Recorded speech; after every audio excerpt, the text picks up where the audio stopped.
ध्यान मुक्ति पथ दिखाए, साचा रूप साचा रंग मन।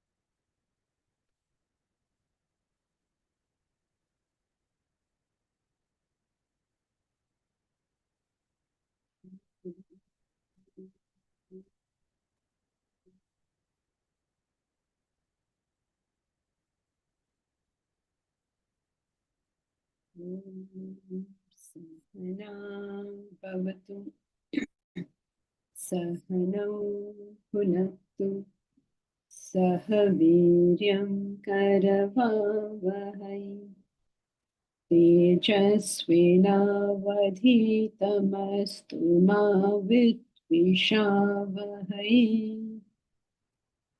ॐ शान्ति शान्ति शान्तिः।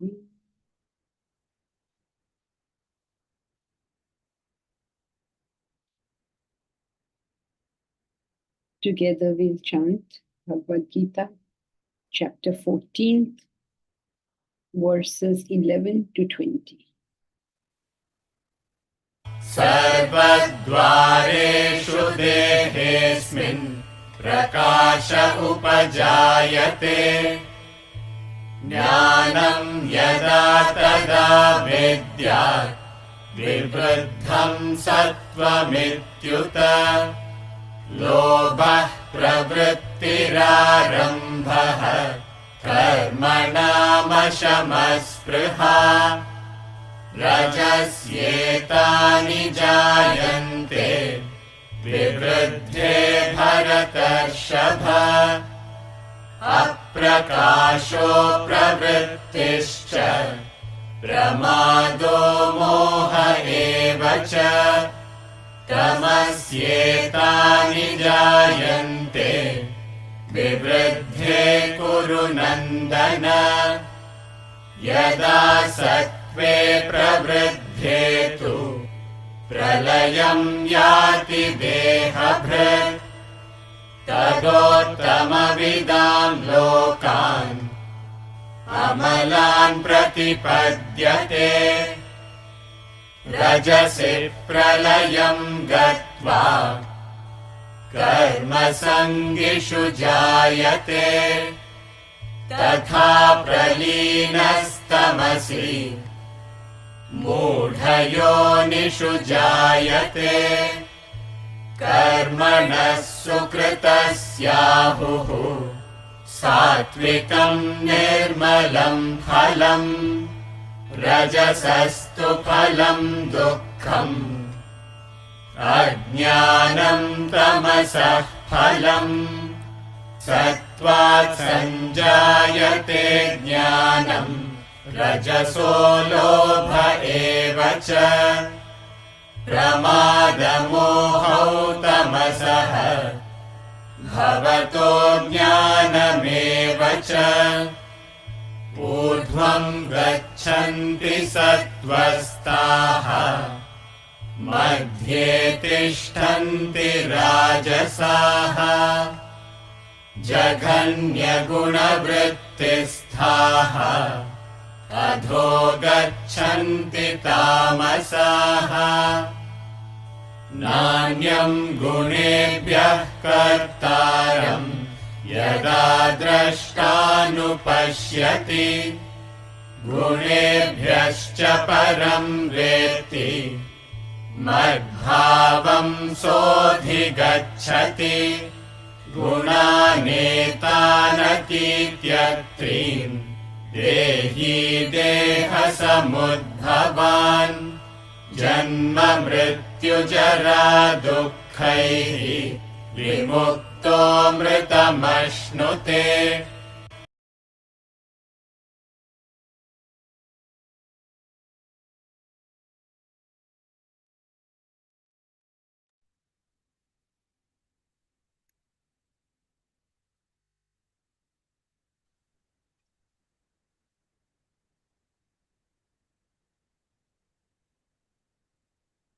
Verse 18 said, Urdhvam gachanti sattvasthaha.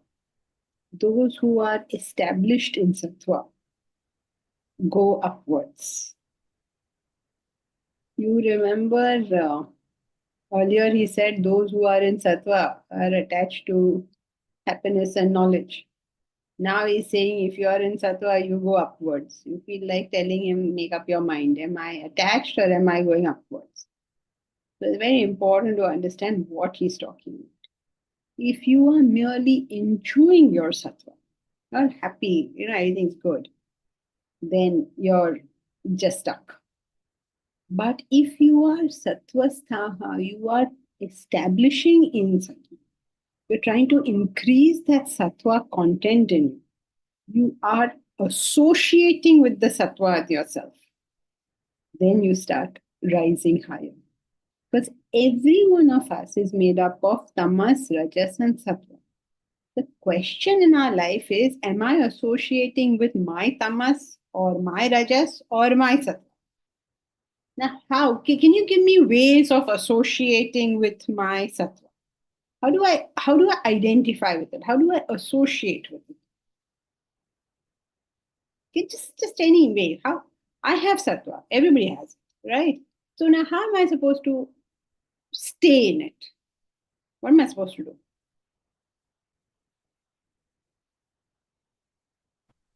Function on the intellect? Sorry, function on the intellect, okay, but that is a bit dicey because most people functioning on the mind believe they're functioning on the intellect. Think before you do or act in any particular way. Is this taking me towards my goal or the right direction?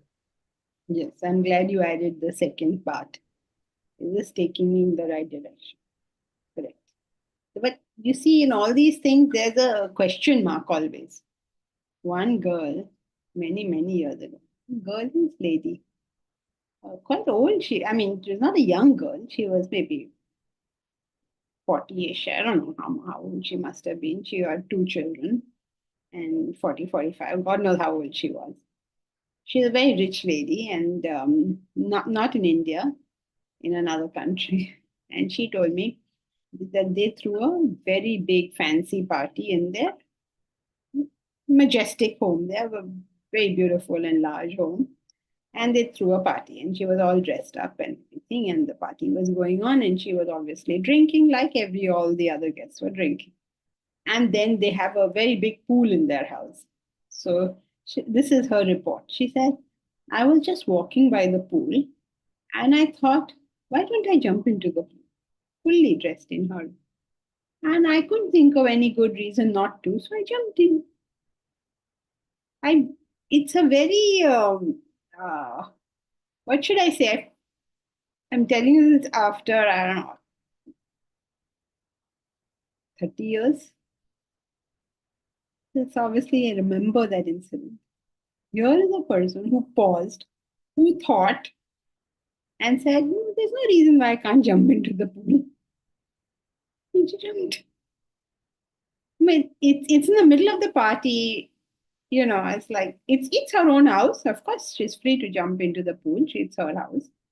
But with her party clothes and as hostess of the party and all of that, nothing occurred to her. She's like, I thought there was no reason not to. So what do you mean? And then, of course, whatever she came out after some time. So when you say think before you act, I notice a lot of people do this kind of thing. They stop and they say, should I do it? I can do it. And they do it. So Aditi, I'm very glad that you added that extra bit. Is it taking me to my goal? So if she's really using her intellect, she'd say, okay, I'm hostess of this party. Is this what in this role of a hostess, which is that I must make all my guests comfortable and make sure everybody else enjoys the party, is this the right action for me to do? So is it taking me towards my goal? Because can you imagine what the guests must have thought? They must have thought, like, what happened? They must have jumped in to save her life or something. So this thinking is always a dicey thing. Bharat, how is this discrimination working after drinking? Right, you saw how it is working exactly like this. But even without drinking, people talk like this. You have no idea how many times I've heard this in my life subsequently of a person who stopped, who thought, came to a completely erroneous decision, went ahead with it. So, very important, as Aditi says, remember what you're doing it for. Remember that. At least that's a hope. Yes, I don't know whether her discrimination was functioning at all, Aditi, but her discrimination told us perfectly okay. It's my house, correct? My pool, correct? My party, correct? I can do what I want, correct? Jump in. And what happened to the poor guys who were like worried? What happened? I mean, everybody's worried, right? What is she doing in the pool? Fully dressed in all a gown and everything. So, how do we stay established in sattva? The very easiest one nobody is thinking of. Very easiest one to think of at least. Morning studies and satsang. The easiest is all of us have the three gunas, right? So early morning, 4 to 6, your sattva comes up, whether you like it or not. After sunrise, your rajas comes up, whether you like it or not. And after sunset, your tamas will come up, whether you like it or not. So the easiest way to be in sattva is Wake up early. wake up early. Every day, day after day, you are just waking up early. Itna hi kar rahe ho. Sattva, you are associating with yourself. Now, if you also study at that point, then you are double associate, triple, 10 times more. But just by the simple fact of getting up when your own sattva is coming to the forefront, that itself is very good. I mean, that is one of the simplest, easiest ways of associating with your own sattva. Then, of course, the other ones, that keep your discrimination going as far as possible. Be unselfish, service oriented, however, wherever you are. Every single time, think of how this is helping others instead of yourself. Let it not be about yourself. It's not just about helping others. If your spouse tells you, you're irritating me, what is your immediate thought? How dare he say that? How dare he say that? How much you have irritated me in the past. You have got such irritating habits and you're telling me I'm irritating. Our instinctive reaction is to make it about ourselves. Instinct. You have to break that instinct and say, oh, are you being irritated? Well, why? Tell me more, or something like that. It's about you, right? You're talking about your emotions. Why am I not listening to your emotions? Where did my emotions start flowing in now? So it just turns about me. And such a person will say, oh, I've gone and done so much volunteer work. Forget your volunteer work. Now somebody is sharing what they felt. And are you able to keep your concentration on what they're saying instead of what I am? I've done this for you. I've done that for you. You are a very ungrateful person. Everything has become about me now. It's a simple thing, everyday thing. Can I stop making things about myself? At every moment, if you're expressing some emotion, can this be about you and not about me? So, how do you stay in sattva? your general attitude is always unselfish. Your general attitude is, what help can I be? Or, I mean, it's just not bringing yourself into the picture for everything. Even when we do any social work, it's all about me. We go and do volunteer work, say, I can't do this. What will people think? About what? About me. Everything is about me. This is not staying in sattva. Sattva is how much can I take my thought away from myself. Like suppose you're asked to come on stage and say something. Immediately. What's the first thought? Suppose I said, told, okay, now we are having Aditi's music program. You have to come and be the compare. What's your first thought? My God, I have never done it. What if I don't do it correctly, and what will people think of me? All sorts of things. Nothing to do about the event, nothing to do about what we are trying to do that day. I mean, that doesn't mean everybody has to go up there and speak, but was your focus on the event? Could you say that, you know what, yeah, sure, but maybe, Deep Raj may speak better than me. I'm just making this up. I don't know how Deep Raj speaks. So, is it about the event going well, or is it about me feeling whatever I feel?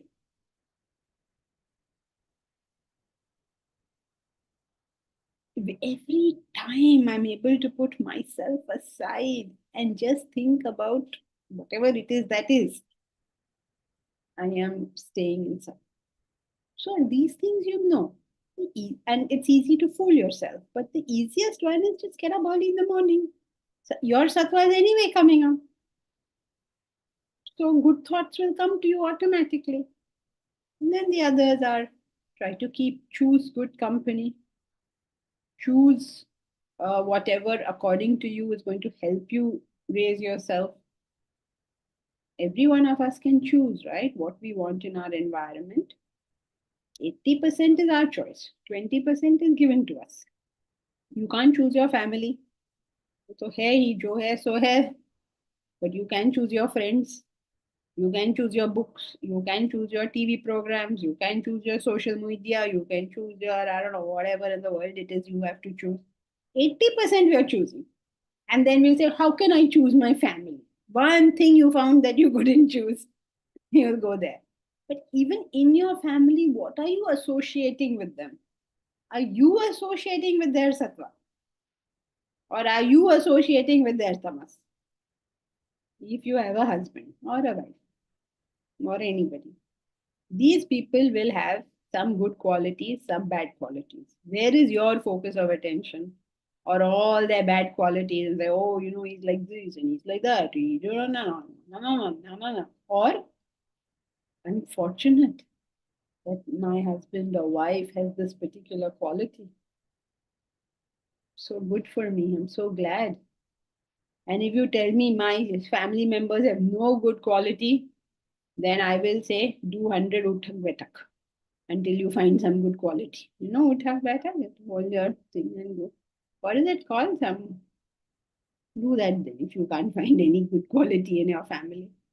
Because if you say that there is no good quality, you're denying a fundamental truth, which is That everybody has the three gunas. everybody has the three gunas. So why are you not associating? So about 20% which has been given to you as a fixed thing, even in that you can associate. Sattvastha. Stay in sattva. Relax in sattva. Do not go here and there. If you manage to do that, you will go upwards. If you choose to stay in your rajas, what is your rajas?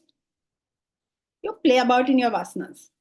Some things you get, some things you lose. Some days you're happy, some days you're unhappy, or going up and down, up and down, up and down, and staying in that same band.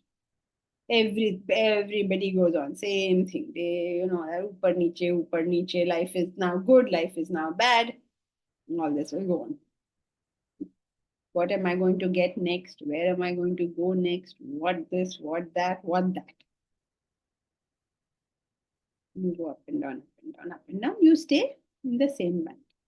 But if you go into your own tamas,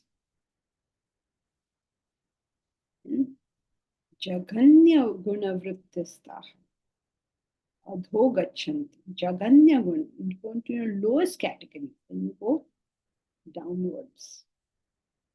Now, what are your lowest categories? Doing nothing. Just sitting down and doing nothing. At least if you do something, you're in rajas. If you don't do anything, you're in tamas. You'll stagnate. Create grosser and grosser vasana. Then going about everything very mechanically. Whatever जो चल रहा है उसको चलने दो. We did this in the past, so we will do it now. We will go downwards. Can you imagine if we all did now what we were doing in the past? In the past, we used to have those telephones, landlines, those are rotary phones. Suppose we continue using them today. Today, actually, if you don't have a smartphone, also you cannot function. There used to be cell phones. I don't know if you people remember. There used to be a cell phone which was just a phone. That's what it did. It sent. You could speak and you could send an SMS. I don't know if these youngsters know about it. Bhavna, you know, such a phone used to be there. Yeah. Now, today, if you try to live with that phone, how tough it will be. People will say, what's your WhatsApp number? So, what WhatsApp? What's WhatsApp? So, how do you function? Right? So, you can't do that. You cannot live today as you did in the previous era. Yes, Aditi? You are muted. You're muted. Thank you. Sometimes people say that creativity comes out of boredom, doing nothing. So how do you correlate, or whether that's a correct statement at all? Yes, it's a correct statement. It's referring to sattva. You see, what they're talking about is today's world. Everybody wants their senses engaged all the time. Okay, so they just say, please just sit down, do nothing. But that is the do nothing like an Einstein. He's sitting down doing nothing. So yes, that's correct. Creativity comes out of boredom, and it is a very important thing that even parents have to learn with reference to their children. Let them be bored for heaven's sake. You know, over here, when we were young, our parents left us more or less onto our own devices. They were least bothered what we were doing. They had to pass your class and you had to not speak rudely, and if visitors came, you had to present yourself. There were you had to be home by 7 o'clock. There were some basic rules you had to stick within them. Besides that, your parents more or less left you alone. Today, the parent, what do they call it? Helicopter parents, right? Every moment of the child's day, they are in control of. Now, 6 to 7 years to go to swimming class, 7:30 to 8:30 music class, 9 o'clock to 10 o'clock this thing. Every moment is organized by the parent. So the child cannot grow at his pace in his way. So for those kind of things, you know, that rajasic tendency, they say chill. That's why very important to get this difference between tamas and rajas. Because tamas is permanently mimicking sattva. So when you say chill, you tell the parent, don't do anything, then they all sit down and do nothing and allow the child to go down the drain. So that's not what we're talking about. Okay, so it is tough to tell this difference between tamas and sattva. But it is that, you know, when they say in boredom lies creativity, they're referring to the mad movement of rajas. So, yeah, you know, that's why these authors and poets are called kavi, because they put things in a particular way to force us to think. No, to force us. Which forces us to think? How is the statement true? Usually, most famous statements are usually true. You just have to figure out in what context are they true.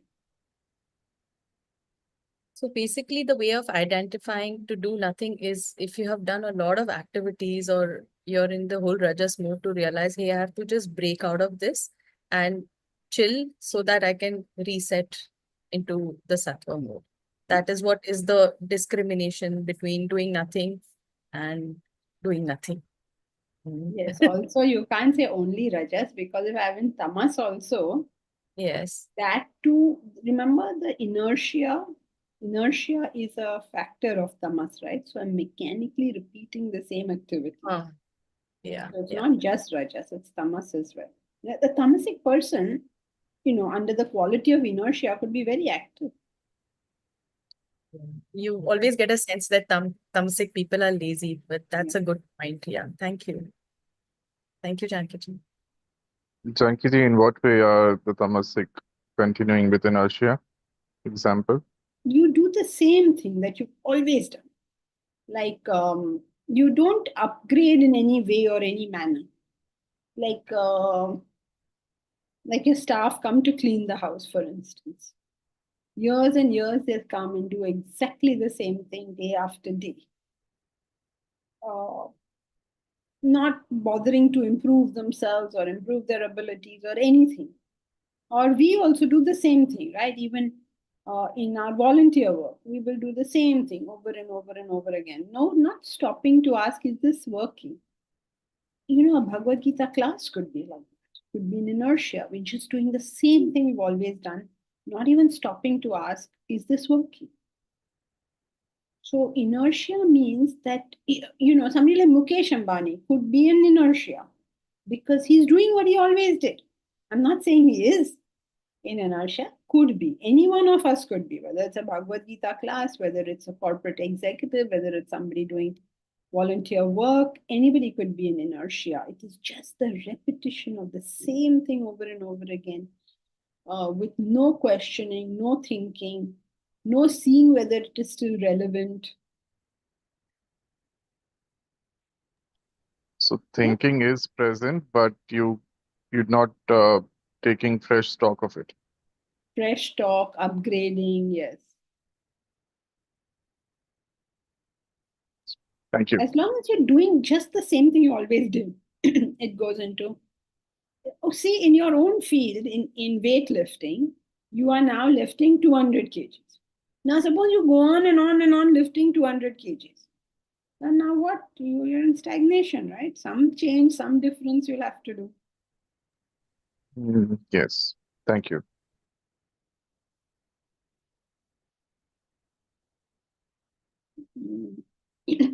So those who are in sattva, who are established in sattva, means are consciously associating with this.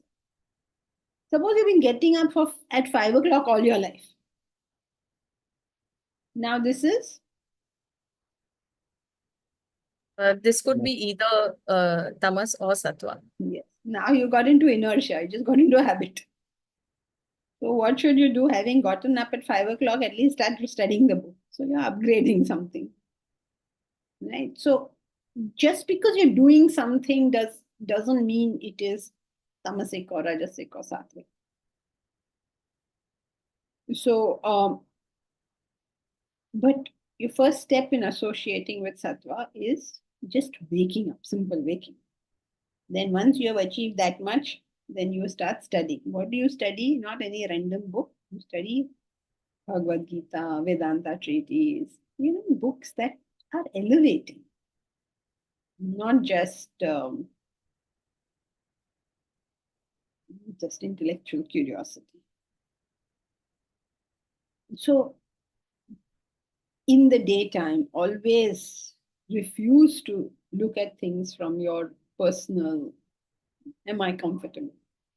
Am I this? Am I that? Am I? All that you don't worry about. Get the job done. Then you stay in sattva. Then if you don't do this, then what are your options now? Either you will be very excited about something and doing that thing. If it becomes very successful, then you're double excited. If it doesn't become successful, then you go into depression.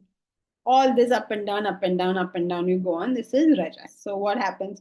Oh, I have to buy this. So I have to go today to the shop to buy it. And if I buy it and if I get it, then it's great. But if it's too expensive and I can't buy it, then I'm going to go home and start crying and say, oh my God, I wanted this, but got it, and blah, blah, blah, blah, blah, blah. Up and down, up and down.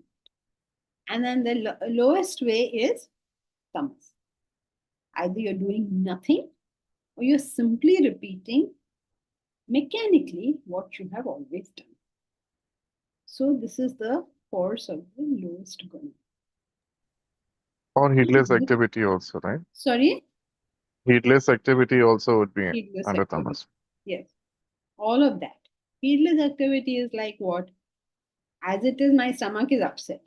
But then I'm eating vada pav. If your stomach is upset, at least eat dahi chawal or something. No, I will add rajma chawal. You get more ill. So lots of people actually create illness in their bodies because when the body is saying something's not right, you don't attend to it immediately. You make it worse.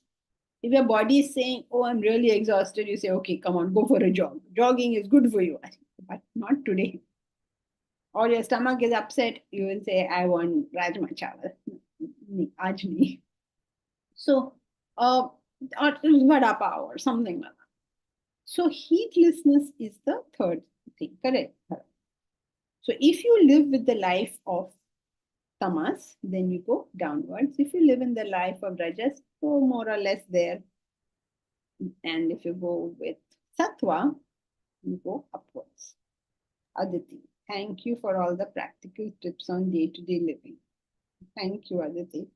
We try our best to make it practical as well, because some people don't attend because they say it's very esoteric, and some people attend and then they say, then they stay where they are because they're not able to bring that knowledge down to their daily life. So it becomes important. And I hope all of you all do get some pointers. You can't tell in Vedanta, you can't tell people what to do because that's impossible. But at least some pointers on how this is applicable in my life. Making this knowledge relative to where I am is one of the most important parts of the sadhana. Because if you just talk like, Advaita Vedanta and everybody is living in some esoteric world, it's not improving us. So we have to have these two things, where we are going and where we are now. So I'm glad, Aditi, you feel that there is an explanation of now and not just where we are going. This is Mahesh. Tamas also functions in delusion. Yes, that's correct. Delusion means your knowledge is. Y'all are all going into what tamas is doing, correct? But the point of, you're all right, of course. But the point of this verse is how in sattva you go up, how in rajas you stay there. And we didn't do all the things rajas is. We didn't even do all the things sattva was. So I don't know why y'all are delving deep into that, but y'all are correct, of course. Yes, Mahesh, you're right. It's in delusion. Bharat, non-action, correct. Repetitive action. Bharat, you should say mindless repetitive action. Not repetitive action as different from... See, otherwise, if you say repetitive action, in the academy, there's a schedule from 4 o'clock in the morning to 9 o'clock at night. 3 years, they're doing repetitive action. And they all become tamas. So mindless repetitive action. And even when we start the university, it's going to be a schedule from morning to night, from early morning to night. So it's not repetitive. It is, in fact, anybody who is trying to achieve something does it repetitive. So if you say repetitive, then your going to the gym will become tamas. That can't be correct, right? Now you see how difficult it is to speak Vedanta. You have to get it right each and every time. So it is non-action, correct? Mindless repetitive action, that's the second one. Delusion, all of these come under tamas. Heedlessness. So you've not put heedless, which was your point, Bharat. That So was point all number of 3, these, I thought. sorry, That was point number 3, I thought. mindless action is heedless action. Yes. Okay, you could say that. But you have to then, if you put mindless and heedless, then repetitive is also mindless. So you will have to have another word for it. You can be mindless in terms of being reckless or repetitive, right? There are two ways in which you can be mindless in the context. All people who are disciplined are repetitive. So then if you put repetitive action into tamas, then all discipline becomes tamas. So basically, tamas is if you do the same thing, tamas, and if you do different things, tamas. Like that. Different means, God suddenly woke up one day and said, why don't I start a farm? Never in your life you've seen a farm, but today you woke up and you said, I'll start a farm. Different, but it's reckless. Thank you. So I hope that as a part of your study of Vedanta, everyone will become more and more precise in thinking. Because eventually the study of philosophy has to bring in the precision. It's very easy to talk. And you will notice how everybody just generally talks. There is no definitions of anything. There is no establishment of particular characteristics. You hear talks like, love is everything. And if you have love, all your problems are sorted. Then you please define all these various terms of yours. That is not there. Just stop. So part of our studies should make us more and more precise. That what you're saying is exactly what you mean. Nothing more, nothing less. And you're communicating that as well. To a person who is precise. If others not precise, sometimes you cannot communicate. Those are other problems you will face. But as of now, we have to train ourselves in that precision. Do I really mean what I say? Then, Aditi, what does not minding your business and constant suggestion, opinion come under? Usually it comes under Rajas because I want to control your behavior. But sometimes it comes under Tamas also because some women or men also fall into the habit of nagging. वो तो बोलते ही रहते हैं. So it becomes tamas. उसका वो habit ही है. It's like you don't even take them seriously. बोले जा रहे हैं. So then it will become tamas. But if you are, controlling, Bhavna, how can you behave like this? Why is your hair like this? Why are your clothes like this? No. More rajas because I want Bhavna to live according to my mental pattern. That's rajas. Prakash, how do you determine proportion of the three gunas in an individual? Okay, so these various qualities which we are doing, we should, in fact, he's going to, you have preempted him. He's going to do the next few chapters, not the next one, but 17, 18, 16, 17, 18. He's going to do that. Take each aspect of life and assess it under the three gunas. So you make a sort of chart with each aspect. You can use the ones we've done now also, and by the time we finish, you'll get many, many more. And then make suppose you say, this is where I miss the blackboard.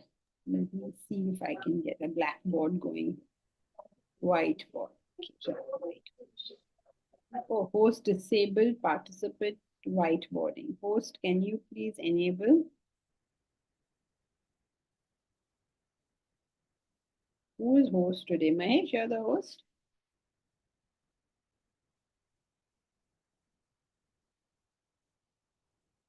You can try it now.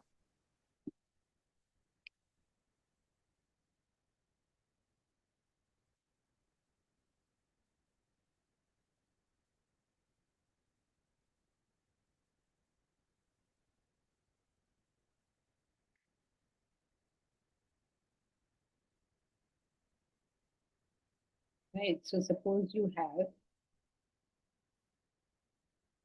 then this thing had letters. This T text. Okay, text. Very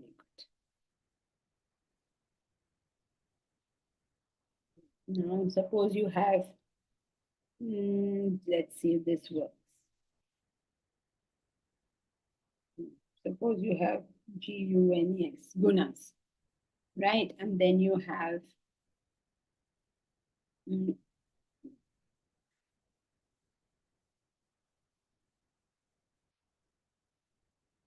how do you move this? Right. So suppose you are here. You do tamas.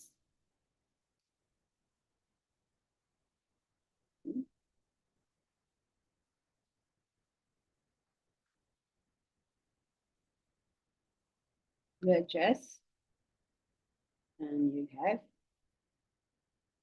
sattva. Okay. Tamas, Rajas, sattva. Then over here you put in like qualities, like let's say knowledge, and then happiness, and what do you have? Karma, action. Action. Riti, action. You know, all these various ones. Then you say, okay, now my knowledge. We've not studied this, but it will come slowly, it will come up. Suppose you say my knowledge is, let us say my knowledge is 10% tamas, and oopsie, then we have, let us say 10% tamas, let us say 85% rajas, and then let us say we have, how much have we got left? 5% sattva. So what does this mean? 5%, my knowledge tells me in all my transaction of life that this is all Brahman. This is all oneness. It is all unity.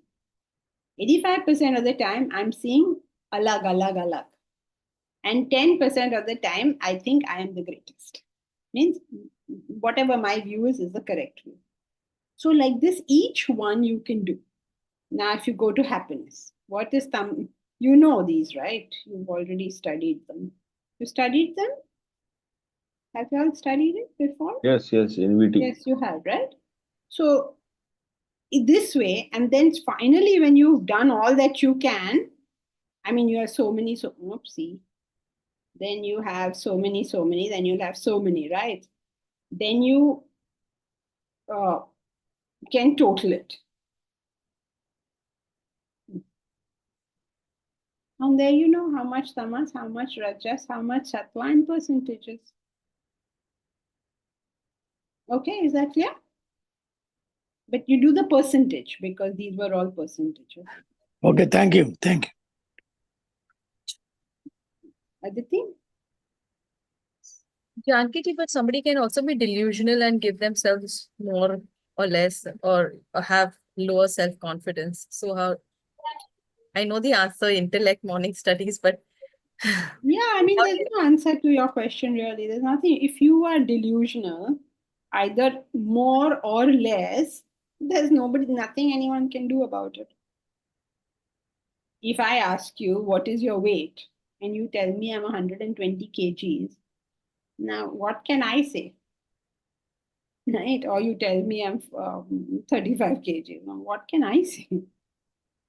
Each one will have to be either honest or suffer the consequences of the dishonesty. It could also be not clear, non-clarity, and That maybe is a matter of just analysis. Over a period of time, you get it. That is just a matter of trying, right? Nobody is perfect with anything first time they do it. So then you slowly get it.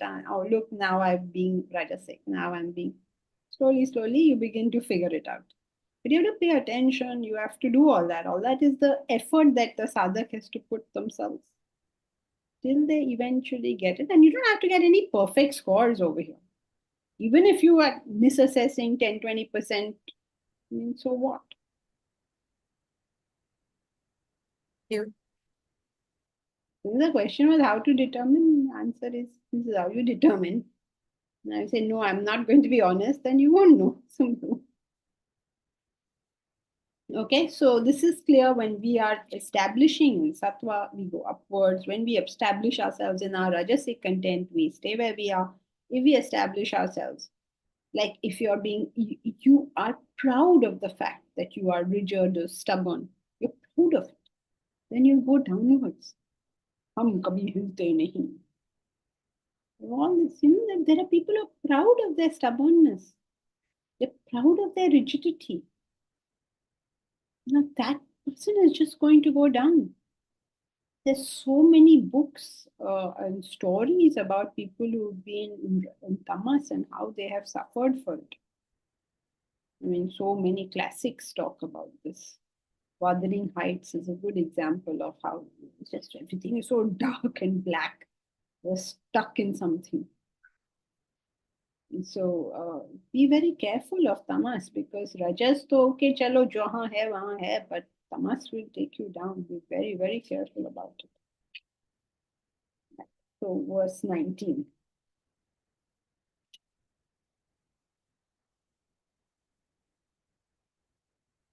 Nanyam gunebhyah kartaram yada drashtanupashyati गुणेभ्यश्च परं वेति मद्भावं सोऽधिगच्छति नान्यं गुणेभ्यः कर्तारं यदा द्रष्टानुपश्यति गुणेभ्यश्च परं वेति मद्भावं सोऽधिगच्छति. This is a very important concept for us to grasp. In Vedanta, it is one of the most fundamental concepts.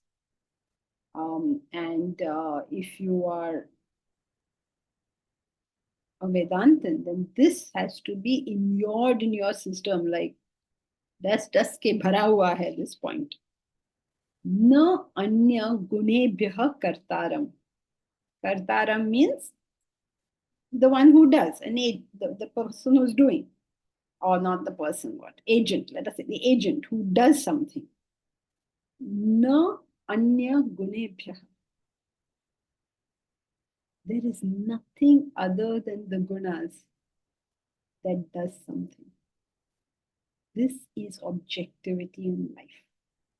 You recognize this person is tamasic. Therefore, his actions will be tamasic. This person has rajas.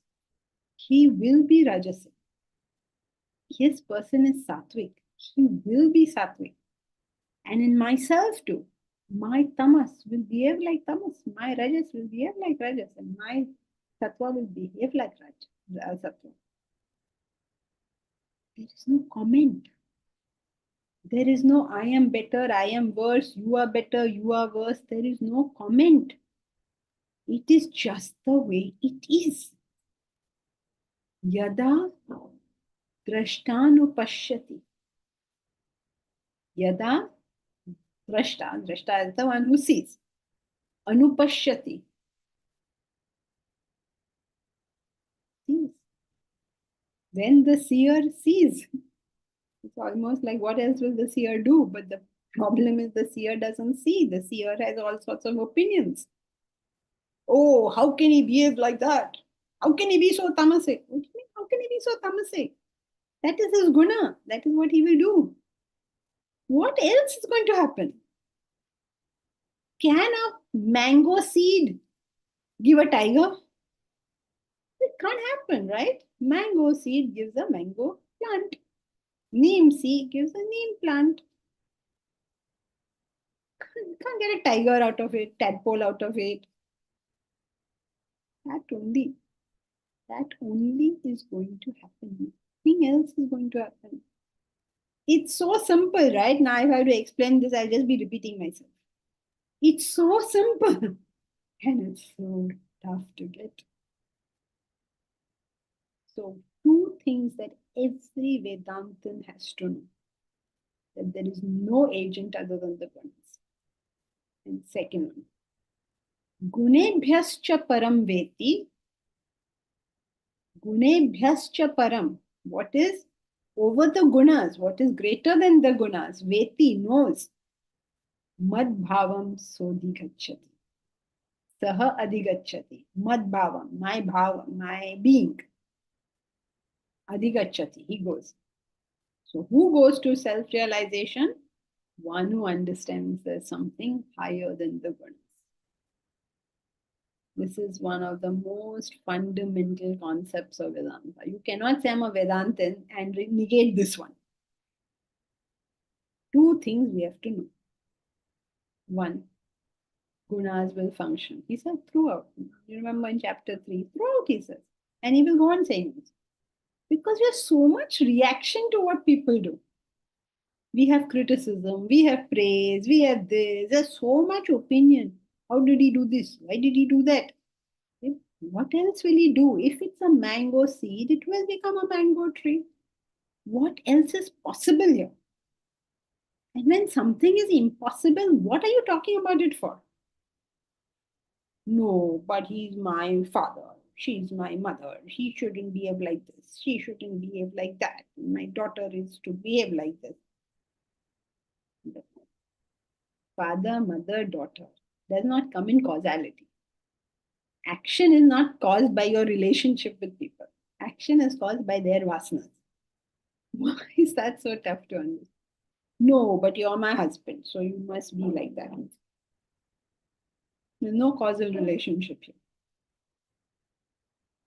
So first thing we understand is Nanya Gunebhya Karta. There is no agent other than the Gunas. There is no cause and effect relationship in a person's behavior other than the Gunas. Push it in our head. There is no agent other than the Gunas. What is the person? The person is the self. That means no matter what your Gunas are, you and I are one. Your behavior is caused by the Gunas. But we are the self. There is nothing other than the self. So, Gunebhyascha param veti, what is above the Gunas? He who sees that, mad bhavam sodhi gacchati. He reaches me means he reaches self-realization. Because one of the inherent questions that may appear from the previous verse, from the previous discussion is, so main kya karu? Right? This is tamas, this is rajas, this is sattva. If you're in sattva, you go up. If you're in rajas, you're in middle. And if you go in sattva, you go down. So, okay, fine. Okay, great. So, ab main kya karu? Meaning that, what does it mean going up or down? Going up means reaching the self. Going down means going away from the self. Staying in the middle means your distance from the self is not increasing or decreasing.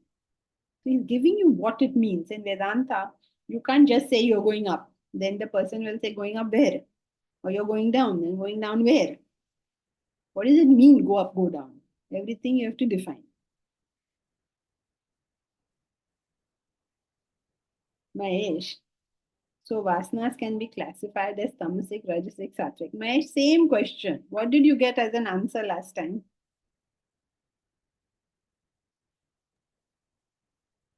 That they are the cause of sattva, rajas, tamas. You can't say they're the cause. You cannot classify vasanas. Vasanas can never be classified because vasanas are Unmanifest. and beyond the intellect. If something is beyond the intellect cannot classify it. You cannot understand what a vasana is. How are you going to classify it? So if it's beyond the intellect, cannot be classified. Then what is Yeah, a lot classified? about the self. Tamas, Rajas, Sattva are a classification of Mental Gunas. temperaments. mental temperaments. You know everything, Mahesh. Why are you asking? So are vasanas matter at least? We say we are spirit and matter. So are they matter? You have to define your terminology. If you are in science, matter is that which can be perceived by the senses. That means a gross physical object. But in philosophy or in Vedanta, that is not our definition of matter. Our definition of matter, Vedanta's definition of matter is Yeah, everything other than the self. very good. Everything other than the subject. So by Vedanta's definition of matter, yes, it is matter.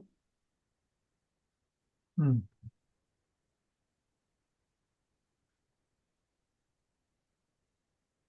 That's not very satisfying because to say that something is indescribable uh, and yet is matter. I mean, it's just a word that we are using for matter for the vasanas. There's no real, no substantiation of that call. We're just saying that it's matter because it's not the spirit. I mean, that's very, very sort of inaccurate and very vague. And that's not very satisfying to say that it's matter, but we don't know anything about it. We can say a lot about matter, and even if it's not, and we say a lot about the self. So I mean, why can't we say something about vasanas? I mean, when you call it matter, I mean, Then why are you saying you're not saying? We're saying no what it is. When the thoughts are unmanifest, they are called vasanas. When they manifest, they are called thoughts. yeah, but we are saying it's matter, but we don't know anything about it, right? Other than its effect of causing thoughts. But other than that, we have nothing. That sounds a little uh, sort of unhelpful, if I can say that. I mean, in a sense, you What can't it even say is. how you can change it. You can't say anything. It's just there. You can change it. Who says you can't? But we're not discussing how to change matters now. Your question was, can vasanas be classified? So technically speaking, no, you cannot classify them until they become thoughts. But if you say, no, I would like to classify the vasana itself because I'm assuming it's the thought, that's also okay. But you must know what you're saying. Because your terms you define, if you define them differently from the class, then you will find trouble later on because, here we are No, building it's one on fine. the It's other. just that it's not very satisfying. That's the only thing. It sounds very, we classify it as matter and yet we don't say anything about it. Sounds very unsatisfying. But that's fine. I mean, if that's what Is what it is. yeah. Because, I mean, You can't be satisfied with everything, Mahesh. That is too much to ask for. okay. Thank It you. is what it is. It's very frustrating sometimes to say, yeah, you can't, even about the self. No, we're not going to tell you anything. Oh, but that's very frustrating. मैं क्या करूं? Even if the subject doesn't tell, so doesn't tell. मैं क्या करूं अभी? I cannot create something out of thin air. It No, is you what say a it is. lot about the self, right? And there's a lot. I Not mean, really say a lot about the self. it is transcendental, but yet we have, we call it Sachidananda, we call it the ground beneath everything else, and there's a lot of sort of. None of it is. It is a negative definition, but there is there's something. I mean, yeah, it's Also matter. like that about if you like that kind of stuff, then there's so much on vasanas. It is what exists in deep sleep. It is your bliss state. 100 things you can say, and then all of them mean nothing. Yeah. Okay. Thank you. So now this is an important word because we are going to go to what is really Vedanta from here. Remember, Vedanta has got two aspects, two roles to play in our life.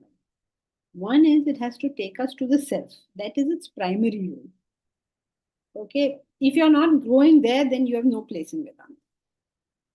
Now, the secondary role is that many people, all of us, would like to go to the self, but we are caught up with 100 things over here. So, Vedanta, in its charity and kindness, what it tries to do is do the practical part. That, okay, now that you are here, please do X or Y or Z, or understand X or Y or Z. There's no do, but at least, okay, understand that what is your tamas, rajas, sattva, whatever it is, something it will tell you about now. But we have to eventually understand that we are not here to get sattva. We are here to get The self. the Self-realization. Correct. We're here for the self. Everything else is only a means and aid and everything, all of that. Because now if I'm here and I'm doing some silly stuff here and you don't tell me what to do about that, how am I ever going to reach the self? So here we are from now on, he's told us practical up to now. Now he's gone to what is the real purpose of telling us the practical thing, which is reaching the self, and what is going to happen after one reaches the self. That's the next verse. But in this verse, the important 2 points are the base of Vedanta. There is gunas, there is the self. Gunas operate in the world of cause and effect. If they are like that, action will be like that. And self is where we have to understand gunas to reach that. I mean, the purpose of understanding this is to reach the self. When you get this picture, you are what is known as object. So that's it for today. Hari Om. Hari Om Janki ji. Thank you. Janki ji. Thank you, Janki ma'am. Hariom.